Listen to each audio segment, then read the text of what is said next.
Hello, viewers. Hope you all are fine. I am starting a new video. This topic is in continuation with the previous video topic where I started this topic how to measure the performance of a computer. In this video, we are going to see uh, um, more number of metrics, how they are measured in detail, and we are going to solve some numerical problems. So, this thing I have gone through previously.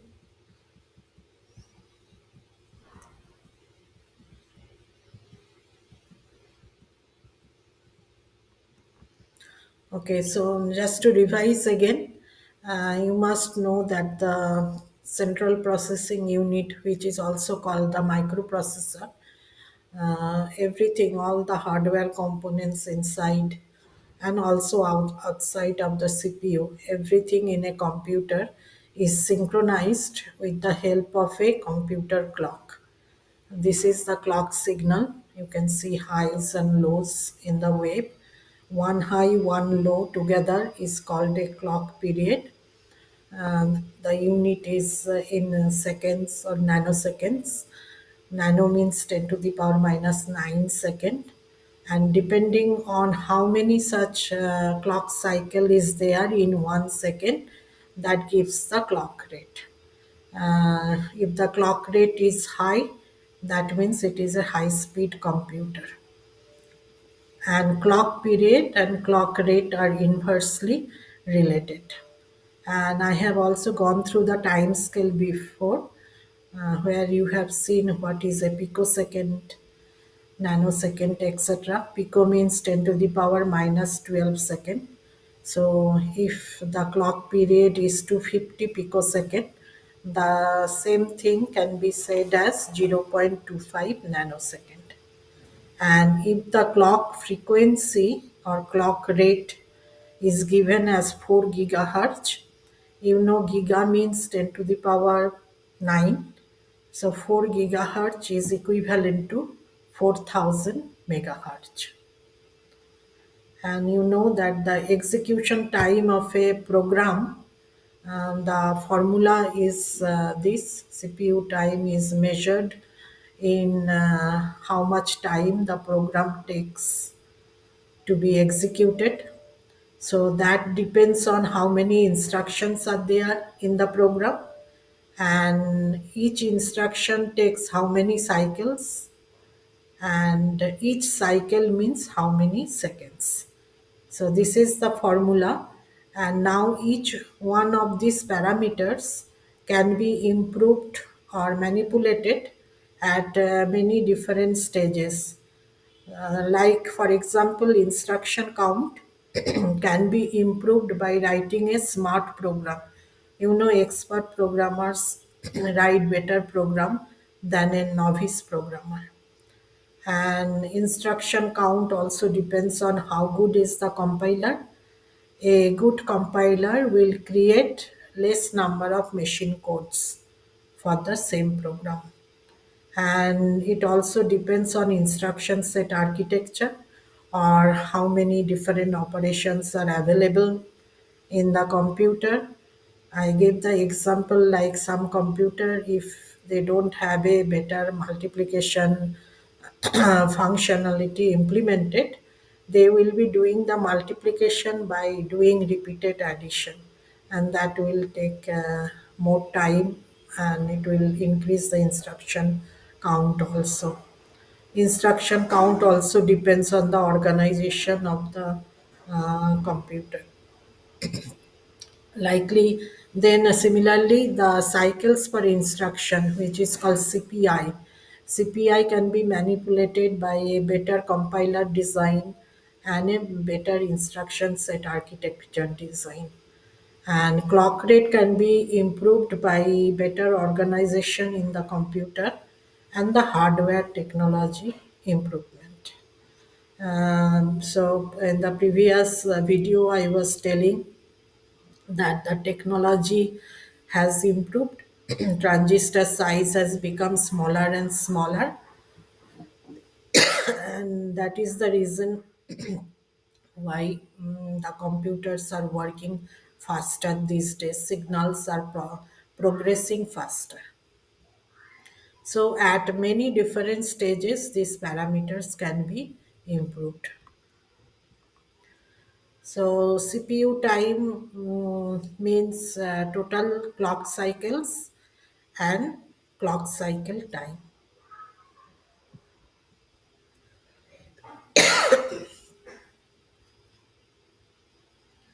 Okay, here it is giving one example.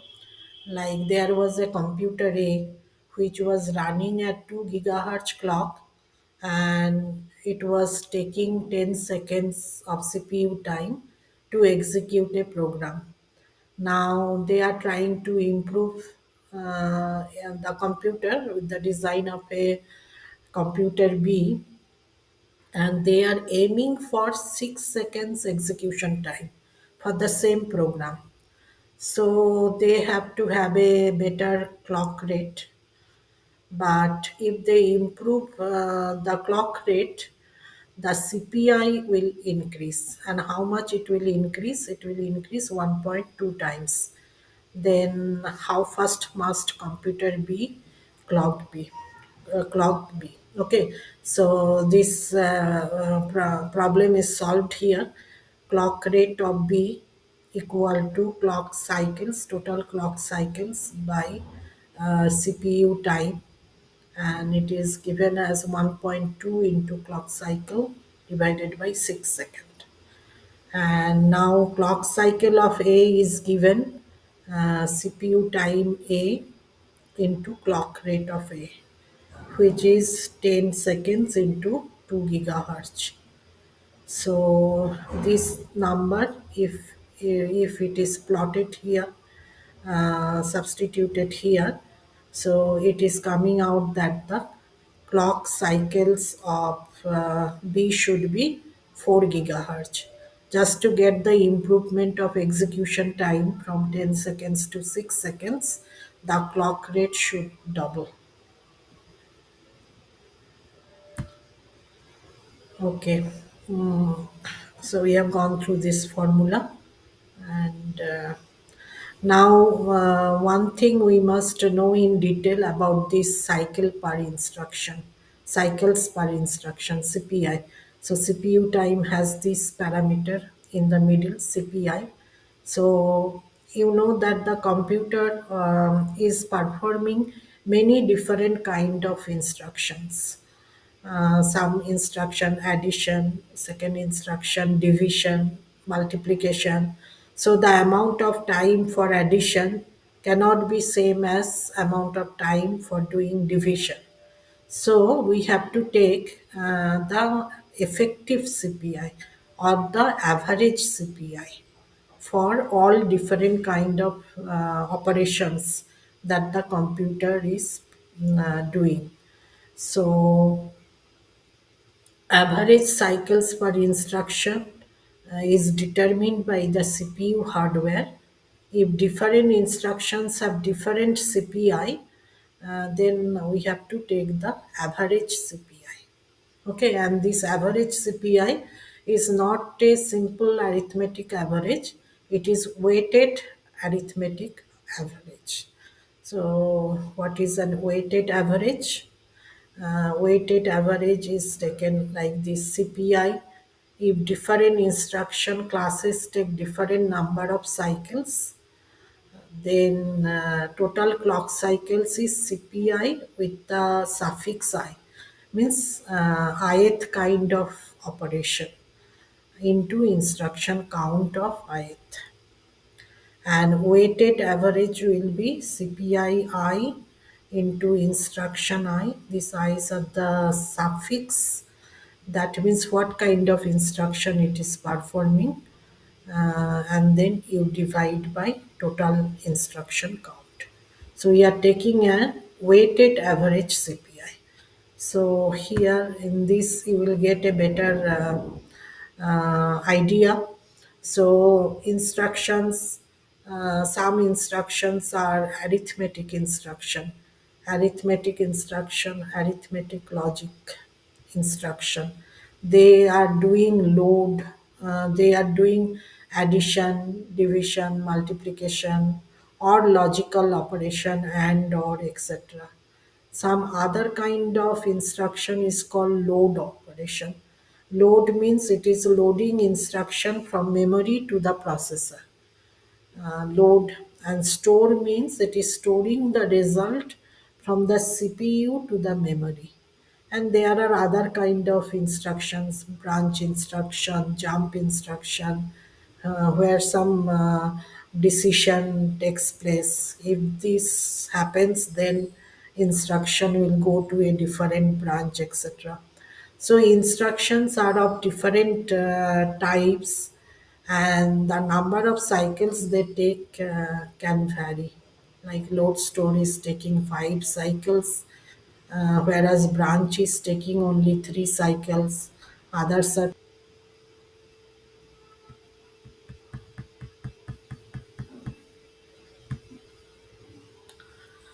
okay. So another example, it is given computer A has a cycle time of 250 picosecond and cycles per instruction is 2.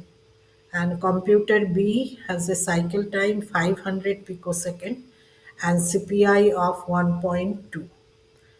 Both of them have the same instruction set architecture. You have to find out which computer is faster and by how much.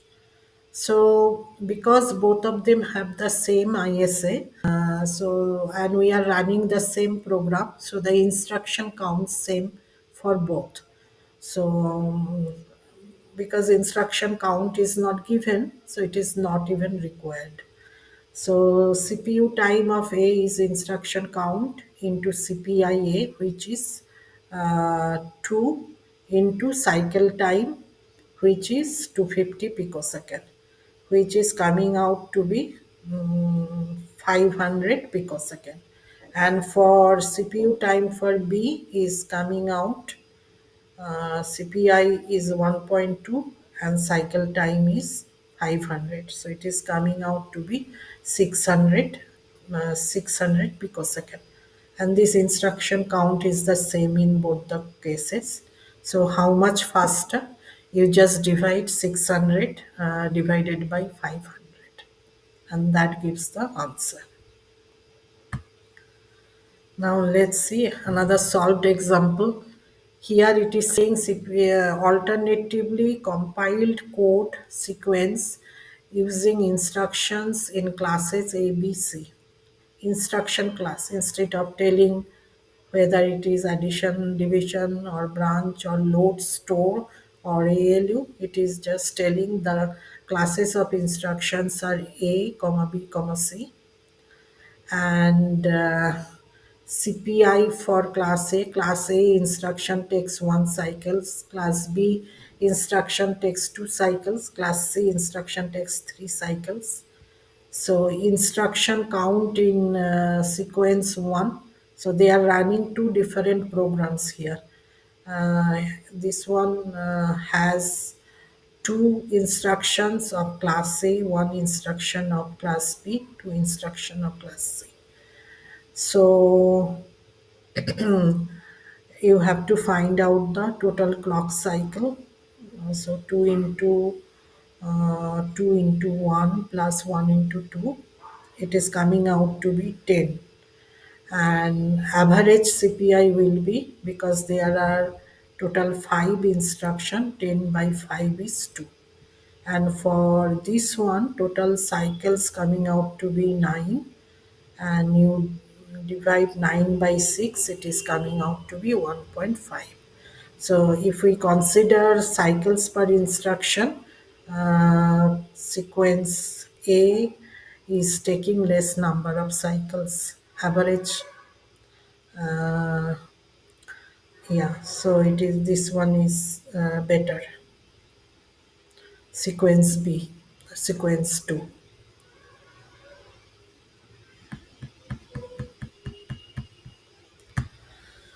Okay, this is one quiz question. You have to answer it. Uh, Three options are given. So let me read the question. A given application written in Java runs 15 seconds on a desktop processor. A new Java compiler is released that requires only zero point 0.6 as many instructions as the old compiler. Unfortunately, it increases the CPI by 1.1. How fast can we expect the application to run using this new compiler? Pick the right answer from the three choices below. Okay, so you can think and try to solve it. I'm also going to solve it. Then let's see another metric first. What is the definition of this metric, which is about the throughput. The second way of measuring the performance of a computer is called throughput, instruction execution rate. And this throughput has a unit which is called how many millions of instruction per second the computer can compute. Okay, because it will be computing a lot of instructions per second. That's why the unit is kept at a million instruction per second MIPS. And if it is computing floating point operation, there is another metric which is called million floating point operations per second. So, how many instructions per second? You have to divide the instructions by the execution time. And because the unit is in million, you are dividing by 10 to the power 6. That is the definition of MIPS.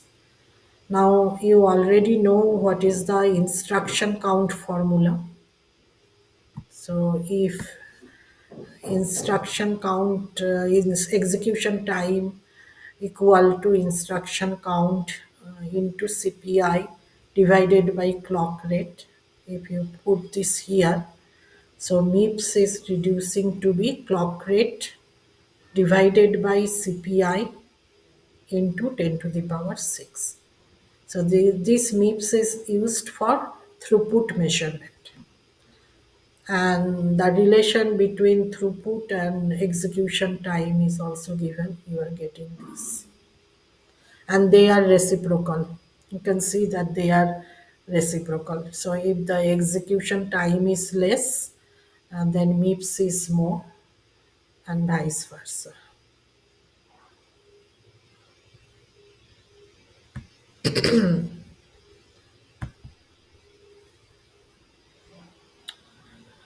Okay, so I'll be solving these problems with you. Let's open an WordPad document and solve it.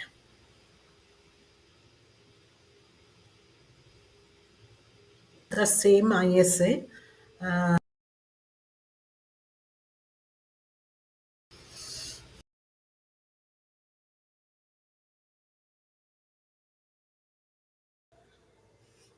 Okay, let's solve the problem.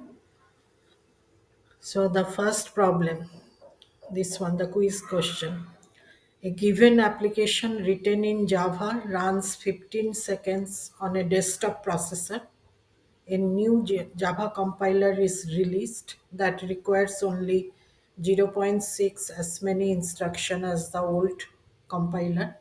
Unfortunately, it increases the CPI by 1.1. How fast can we expect the application to run using this new compiler? So for computer A, old compiler for computer A, execution time is 15 seconds given, and this 15 seconds equal to instruction count into CPI into clock time. For new computer with the new compiler, execution time is zero point 0.6 of IC because it is given in the question. It will take zero point 0.6 of the instruction count in the old compiler. but it will increase the CPI by 1.1, and the clock period or clock rate will remain the same. So if we put this 15 from here to this formula, it is coming out to be 9.9 seconds. So the right answer here is B.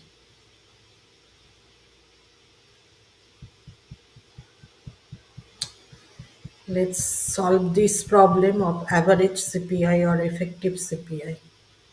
So this question, all these questions are taken from the William Stallings book. Uh, so 2.10 means in chapter 2, this question is there. So this question says a benchmark program is run on a 40 megahertz processor. The executed program consists of 100,000 instructions execution with the following instruction mix and clock cycle count.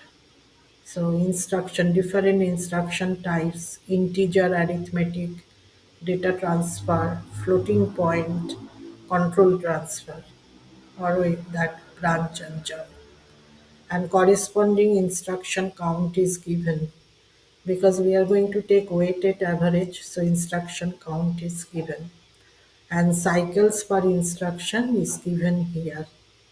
So you have to determine effective CPI, MIPS rate, and execution time for this program.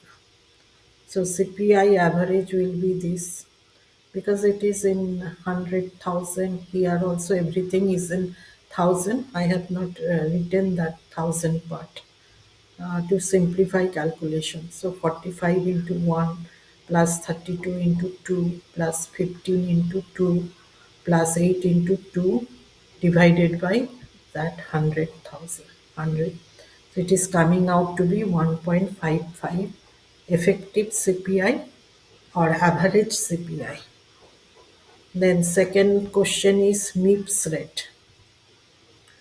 So for MIPS rate, we need the clock period. Let's find the clock period T equal to 1 over clock rate, which is 40 megahertz, and it is coming out to be 0.025 microhertz.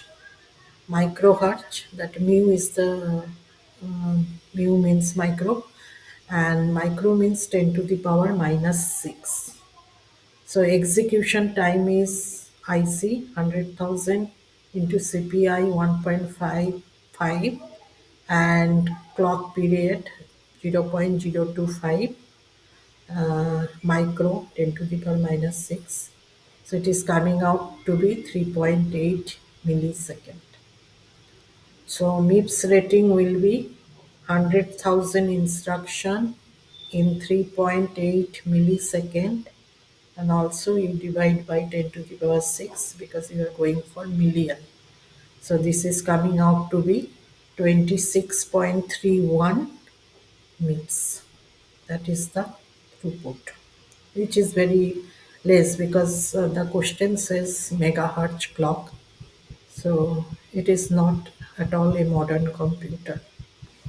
It is just an example. Okay, then the third problem. Third problem says consider the following performance measurement for a program.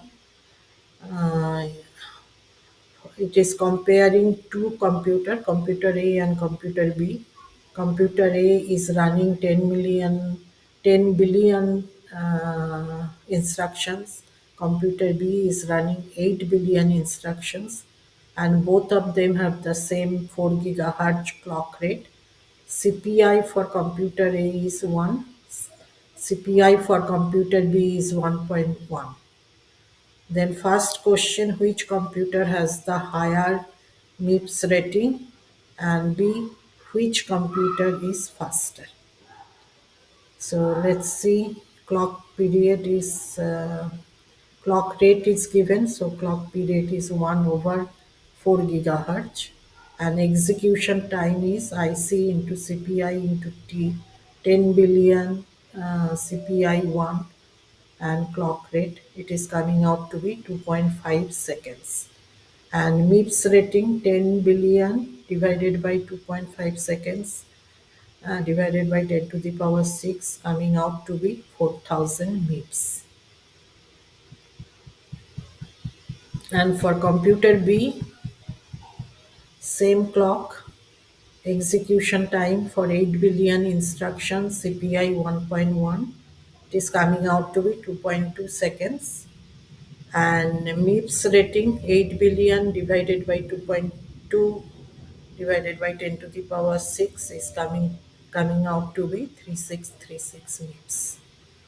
So the conclusion is, even though computer A has higher MIPS rating, computer B is faster because execution time is less. Okay, so we just cannot judge two computers only by MIPS rating or only by their CPI rating.